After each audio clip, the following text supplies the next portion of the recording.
crazy massive actually.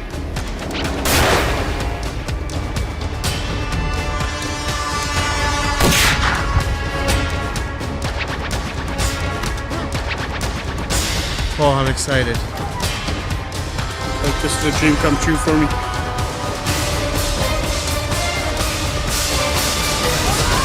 They're out here for the adventure, and that's what it's all about.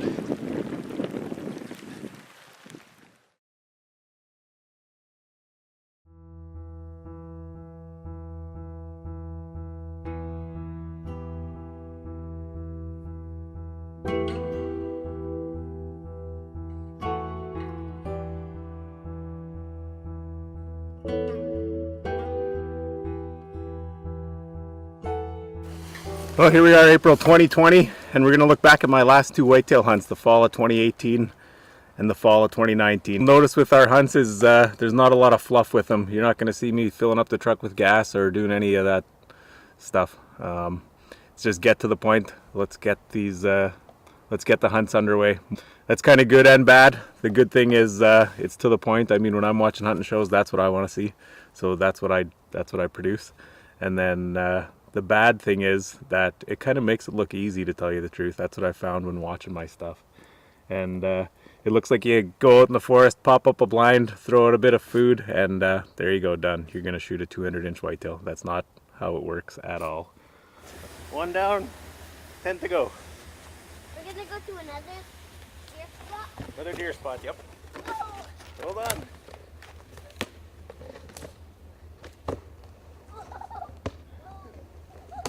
Like I said, we just finished shed hunting here today, and usually spend a couple weeks shed hunting in the spring, as many days as I can, really. Got family with me now, so a lot of days with the kids, but try to get out a few days alone too, and that's really absolutely critical to my success. The last 2 years has been shed hunting, hours and hours and literally hundreds of miles to figure out these big bush whitetails. They live in the big forest in northern Saskatchewan, and they're tough to figure out. They cover a lot of ground. The deer densities up here is really low, and they're smart old whitetails. These are 7, 8, 9-year-old whitetails that know how to survive. Kind of how I do it is I throw out a bunch of trail cameras and try and find big deer. Once in a while I pick one up that way. More often than not, I find a big shed. When I find a big shed that fall, I set the cameras up. Usually try and put about half a dozen in the general area, every direction from there. And I'll shed hunt the area heavily in the spring, try and find the sheds, find bedding areas, find all the scrapes, map it all out. I have every shed I ever found mapped, every scrape I ever found, every deer trail, they're all mapped. And really figure out exactly what's going on with that buck. Look at that thing. Look at the mass, amazing beam. Nice color still. Big 5-point shed. That's exactly what we came for. That makes it all worth it. Just a beast of a buck. Big old northern Saskatchewan buck. Lives in this big forest loaded with wolves and hunters and year-round hunters. But he manages to get through. Definitely a big old deer. He'd be wide. A little bit chewed. He'd be taller than that too. But a great deer. One that I'm going to try to track down in the fall here. And I can see his match up on the hill there, so I'm going to go grab it. Believe it or not, I actually don't think they are a match set. I think they're two different singles. Really different brow tines, and this one's a lot more massive, as you can see.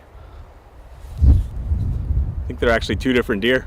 Both great deer. From there, run trail cameras starting in August as soon as we can and pattern them. We got a dozen trail cameras on each of our big deer that we're looking to kill, trying to pattern them. So that's what happened with my 2018 buck. Picked him up in 2017. He was a really nice deer. 2018 shed hunted the area like crazy. Didn't find any of his sheds, unfortunately. It's really tough shed hunting where he lives. It's thick bush, so you just can't see him. So we didn't find him, but did find lots of trails, lots of rubs, and I had 3 or 4 areas narrowed down that I thought was probably his bedding area, within a couple miles of where I had him on camera. So I put up cameras, and sure enough, I got one picture of him in velvet coming out of a big spruce bog that I thought was his bedding area, and I'm pretty sure it is. So stay tuned, and you'll see what happens. Now while we're back in the blind for whitetails in northern Saskatchewan, the big double beam buck that we were hunting he actually broke his double beam off right after our first sit, so we decided to give him a pass. Once we got more pictures, I think he's pretty young anyway, so we probably would have. So we haven't sat since then. There's snow on the ground now. It's middle of November. It's prime time, and we have some really nice deer coming in. It's November 20th, so the rut's pretty much peak times right now.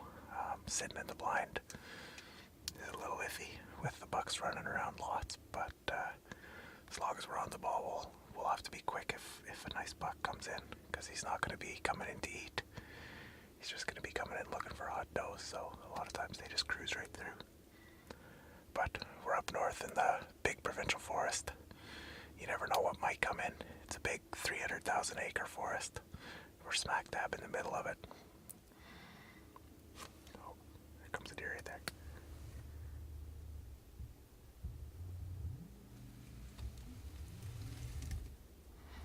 Oh, that's a good start. We got a doe and a fawn in. Peak rut. That's perfect. We want all the does we can get come in.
Huge frame deer, lots of junk, big chocolate brown antlers. I can't believe he came in. That was the second buck we saw.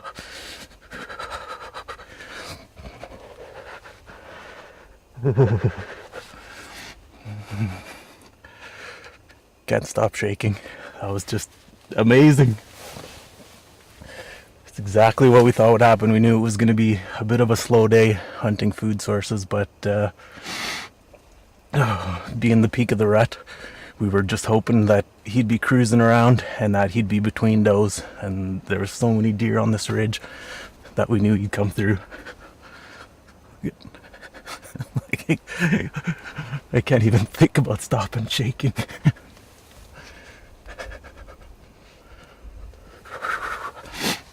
You know, put in so much time and effort, and it's all fun. I love checking trail cameras and spending time in the forest with the kids.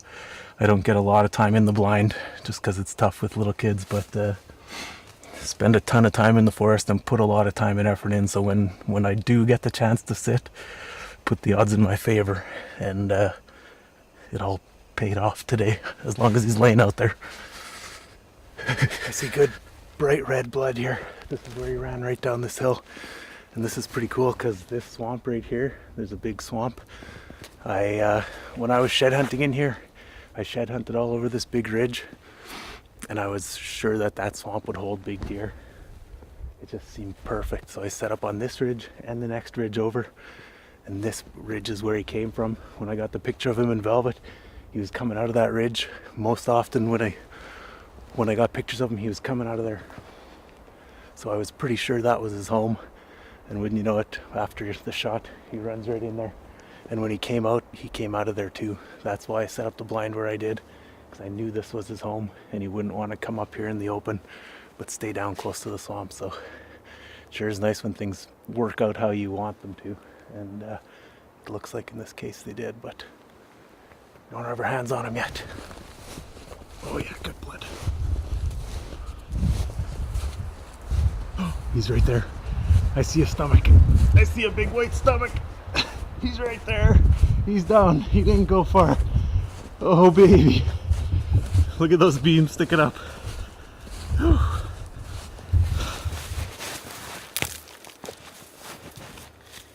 Oh, look at that.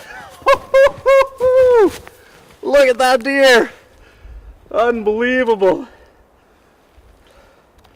That's the deer I've been hunting my whole life for. Oh man. Amazing. He busted one of his tines off one of his inline kickers. But he is still an absolute giant. He's even bigger than I thought. He looked great in the pictures, but he is bigger than I thought. Wow. His mass is insane. Look at those beams. Just an absolute giant of a deer. Put in a ton of time this year, like I said.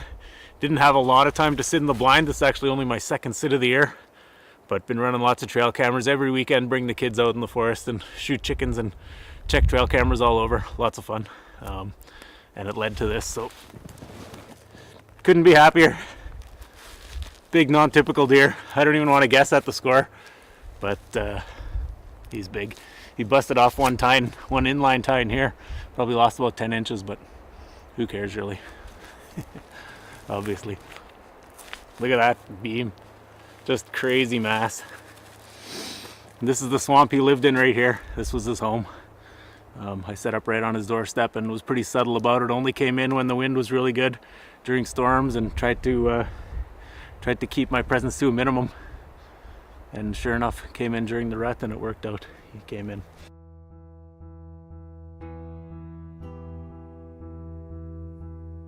Thank